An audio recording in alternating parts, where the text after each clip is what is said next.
मोहन शर्मा, आप देख रहे हैं नारद न्यूज। आज हमारे साथ हैं समता आंदोलन समिति के राष्ट्रीय अध्यक्ष पाराशर नारायण शर्मा। हम आपसे बात करेंगे। सर, बहुत बहुत स्वागत है आपका हमारे चैनल में। सबसे पहला प्रश्न तो मेरा ये है सर कि संविधान में आर्टिकल 16(4) में स्पष्ट रूप से कहा गया है कि राज्य विशेष प्रबंध कर सकेगा। आरक्षण की सीधी से सहमति दिखती है, आप इसका विरोध क्यों करते हैं? देखिए, आर्टिकल 16(4) में जो प्रावधान दिए गए हैं उसमें 3 शर्तें हैं। उनके अधीन ही राज्य कर सकता है, अदरवाइज राज्य को कोई पावर ही नहीं है। और ये एक तो वो बैकवर्ड्स के लिए करेगा, तो बैकवर्ड्स को डिसाइड करने के लिए या डिफाइन करने के लिए कोई व्यवस्था पूरे इंडिया में कहीं नहीं है। अब ये AWS के 5 मानदंड में उनको भी लोग मान नहीं रहे, उन्हें भी रास्ते निकाल रहे हैं। दूसरे है कि उन बैकवर्ड जो ग्रुप्स हैं उनका इनएडिक्वेट रिप्रेजेंटेशन होना जरूरी है। इनएडिक्वेट रिप्रेजेंटेशन नापने के लिए या उसका सर्वे करने के लिए कोई व्यवस्था किसी भी सरकार के पास नहीं है। तीसरा ये है कि उनको आरक्षण का लाभ देने से सकल प्रशासनिक दक्षता पर कोई नुकसान नहीं होना चाहिए, कोई दुष्प्रभाव नहीं पड़ना चाहिए।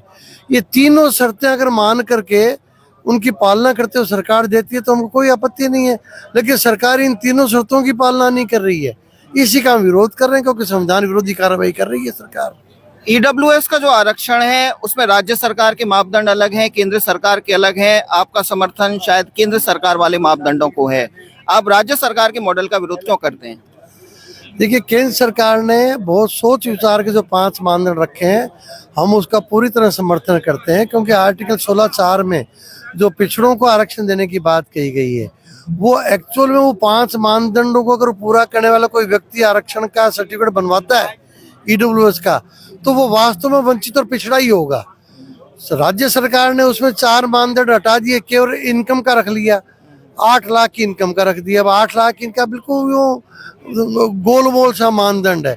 आज मैं ग्रेड 1 ऑफिसर से रिटायर हुआ हूँ, मेरा बच्चा उसका सर्टिफिकेट बनवा सकता है EWS का, तो ये उचित नहीं है। वास्तव में वंचित और पिछड़े इससे मतलब लाभ से वंचित हो रहा है। कुल मिलाकर समता आंदोलन समिति का लक्ष्य है कि चाहे वो SC हो, चाहे वो ST हो, OBC हो या EWS है, सभी को, वंचितों को ही आरक्षण का लाभ मिले।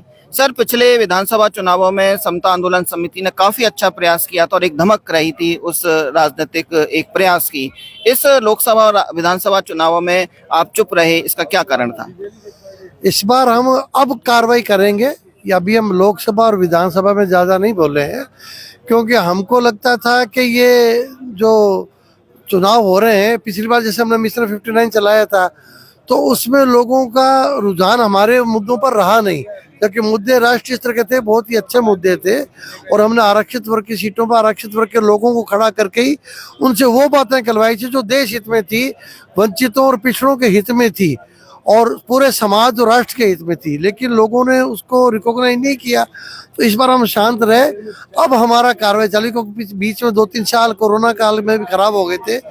ये अब जो ये इसके परिणाम आ जाए लोकसभा के बाद, इसी साल से हमारी इतनी जबरदस्त कार्रवाई शुरू होंगी कि आपको 1-2 साल में ही हमारे अच्छे अच्छे परिणाम और कार्रवाई देखने को मिलेंगी। सर, वाम सेफ जो एक आंदोलन शुरू हुआ और उसका उद्देश्य आप जानते हैं कि दलित पिछड़े वर्ग के जो सरकारी नौकरी में थे उनके लिए वो आंदोलन शुरू हुआ था, वाम सेफ। और उससे फिर एक राजनीतिक पार्टी निकली, बसपा, बहुजन समाजवादी पार्टी। क्या बहुजन समाज पार्टी, क्या समता आंदोलन समिति एक नए राजनीतिक दल का एक भविष्य बना रही है? नहीं, हमारा कोई राजनीतिक दल के लिए वो मंतव्य नहीं है। हम समता आंदोलन कभी भी राजनीतिक पार्टी नहीं बनाएगा, लेकिन हम किसी को सपोर्ट या किसी का विरोध कर सकते हैं समाज संगठन के रूप में। जो हमारे मुद्दों को पार्टी सपोर्ट करेगी या उस पर कार्रवाई करेगी उसका हम सपोर्ट करेंगे, उसकी प्रशंसा करेंगे, और जो उसके खिलाफ कार्रवाई करेगी उसका हम विरोध करेंगे, उसके मतलब प्रसारित करेंगे कि ये पार्टी जातिवादी पार्टी है, जातिगत विवमनत से फैला रही है। तो हमारा मानना ये है कि अगर 2-3% लोग भी हमारे मंतव्य के अनुसार वोट देना शुरू कर दें तो राजनीतिक पार्टियां हमारे मुद्दों पर कार्रवाई करना शुरू कर देंगी। इसलिए हम कभी भी राजनीतिक दल नहीं बनाएंगे और राजनीति में कभी भी नहीं आएंगे। सर, क्रीमी लेयर के लिए आपने एक बड़ी अच्छी मुहिम चला रखी है, और आपका इसमें आगे क्या मानना है? क्या SC ST में आपने शायद प्रयास किए हैं, कहाँ तक आप उसमें सफल रहे हैं? क्रीमी लेयर के लिए हमने SC ST के प्रकोष्ठ बना रखे हैं। हमारे समता आंदोलन का SC प्रकोष्ठ है, ST प्रकोष्ठ है, उसको SC ST वाले ही चला रहे हैं।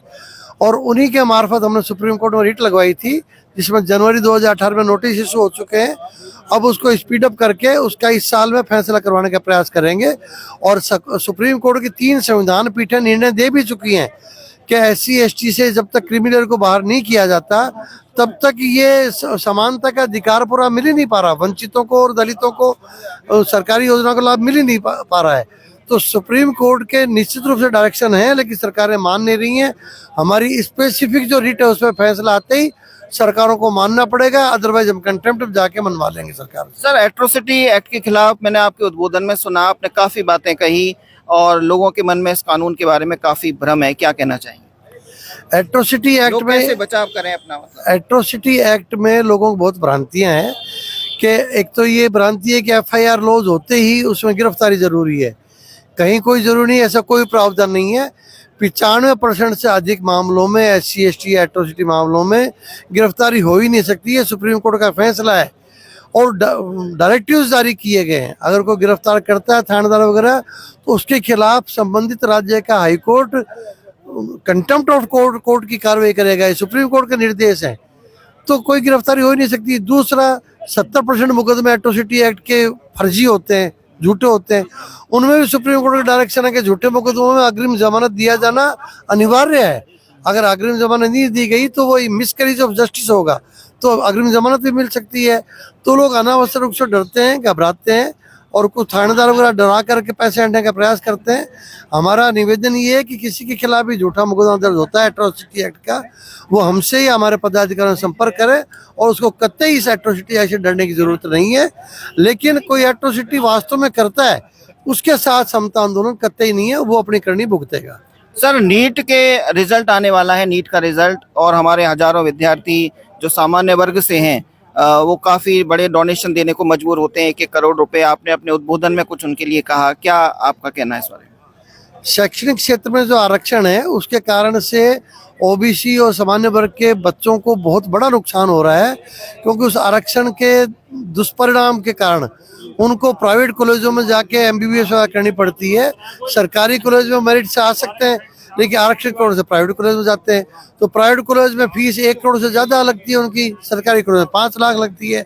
हमारा मानना ये है कि सरकार खुद की योजना के कारण से आरक्षण देना सरकार की योजना है, मेरी या आपकी योजना नहीं है।